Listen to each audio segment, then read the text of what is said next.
So, in this TED Talk about interpersonal discrimination, she stated that formal discrimination has decreased. Things like discrimination that's based on color, sex, religious beliefs, but that interpersonal discrimination happens all the time. When I Googled what interpersonal discrimination is, this is what I got. It says interpersonal discrimination is more subtle. It involves the nonverbal, paraverbal, and even some of the verbal behaviors that occur in social interactions.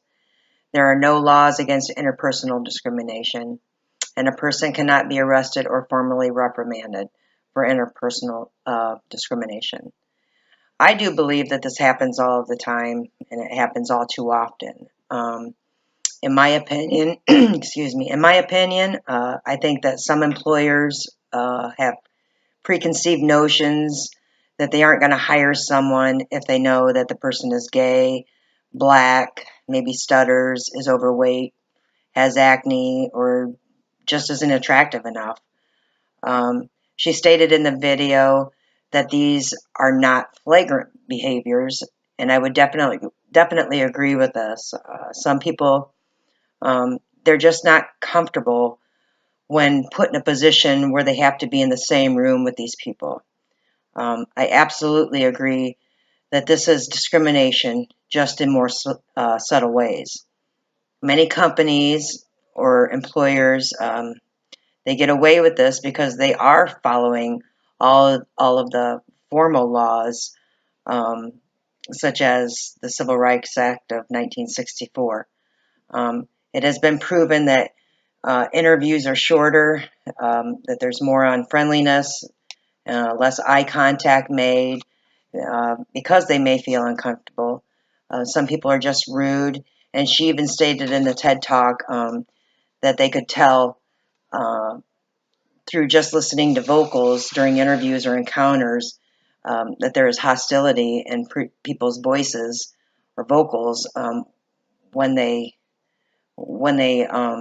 tape these people. Uh, she talked about how women are spoken about in communal terms. They're spoken in words like "she might be good" or versus "he is good" when spoken in comparison to a male if they're applying for the same positions. Women, especially mothers, are seen as less competent and less committed to work. These subtleties, they often go unseen, but it is definitely discrimination in its highest form. And why do I say this? Because women, gays, overweight people, unattractive people, and people that stutter are being stigmatized, and these people are made to feel inadequate when in many cases they could possibly be the best pick or applicant for a job. Companies are getting away with this because there are no laws that state that this is discrimination. So, the employers are obeying all of the laws. They interview, these companies interview and meet the quotas of women and people of different ethnicity as far as interviewing and how many that they hire. Um, and what we don't realize is the research suggests that interpersonal discrimination results in poor mental health and depressive symptoms. Um, Recent reports indicate that roughly 1 in 9 adults report symptoms of depression, making depression the most common mental illness in the United States. It is the leading cause of disability for individuals ages 15 to 44, with an estimated loss of labor productivity exceeding $31 billion per year. That's a lot of money. Evidence suggests that perceived interpersonal everyday discrimination is an important type of daily stressor associated with depression, especially for Americans, Hispanic, and Asians. I believe that probably the gay community is up there, along with people that are overweight.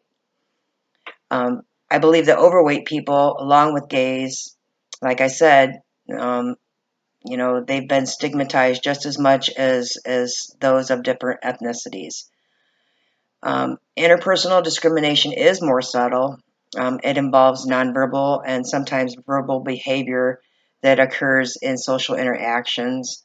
There are no laws against this interpersonal discrimination, and a person cannot be arrested or formally reprimanded, say, for instance, for glaring at a homosexual individual. Similarly, there are no mandates on the number of words one must speak or the amount of smiling that one must do to people on the basis of their sexual orientation. People can have prejudiced thoughts without deliberate intent. However, even unconscious prejudice can be harmful.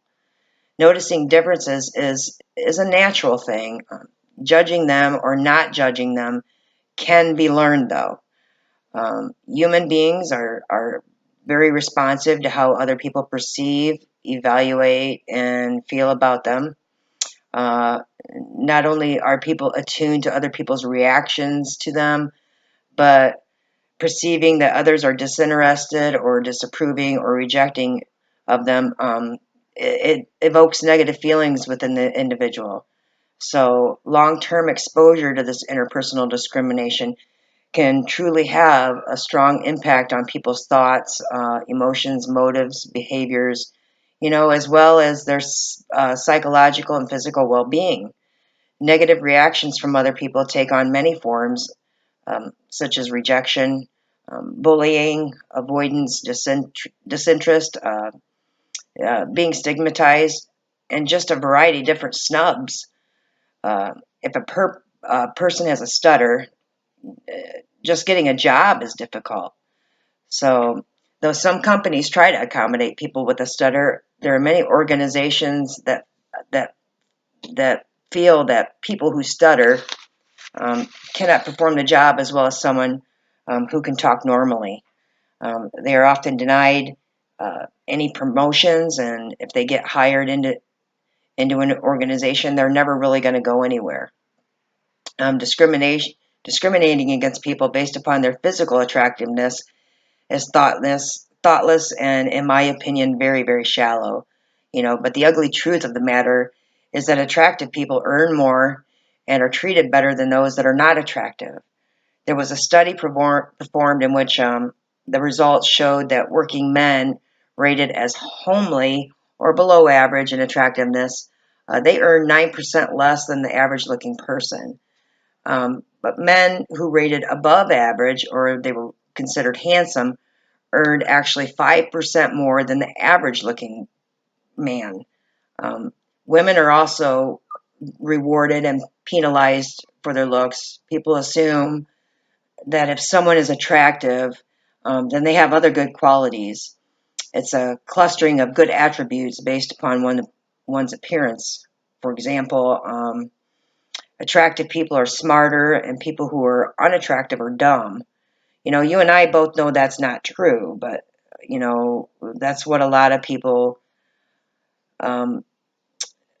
discriminate, against. And there's even discrimination based upon whether or not you have an accent or by how a person pronounces a word.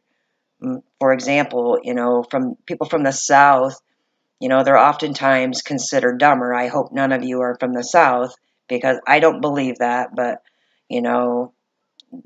that's a lot of people in today's society's mentality. And they think they have less intelligence. Redheads, they're also discriminated against. They're thought to have feisty tempers, and they're known to supposedly be hypersexual. So if they're hired in, oftentimes these are the victims of sexual harassment because of the stigma. Interpersonal discrimination across many of the contexts include things like sitting farther away from someone, avoiding contact, frowning, smiling less, or giving hostile stares, making stereotypical remarks about another person, either in descriptions of people or in jokes, there's verbal attacks or threats against someone, such as shouting, insulting comments at people on the street. And people go so far as sometimes there's actually physical violence against a person. So these type of people, um, they get poor service in stores or restaurants. They don't get hired in near as much, as those who are not discriminated against. If they go to a restaurant, usually the waiters or waitresses, they pay more attention to the customers that are not being discriminated against. There's unequal treatment, all the time. People get ignored, they're excluded. And like I said, this leads to devastating effects against a person's well-being. Definitely can do some harm. So I guess, being in a supervisory position right now, I do believe that I have seen this happen from other leaders. Unfortunately, do I agree with this? Absolutely not. I do believe, like the lady in the TED Talk said, that we need to stand up and confront and condemn this discrimination, because it actually is the worst form of discrimination, and we need to inspire people to change.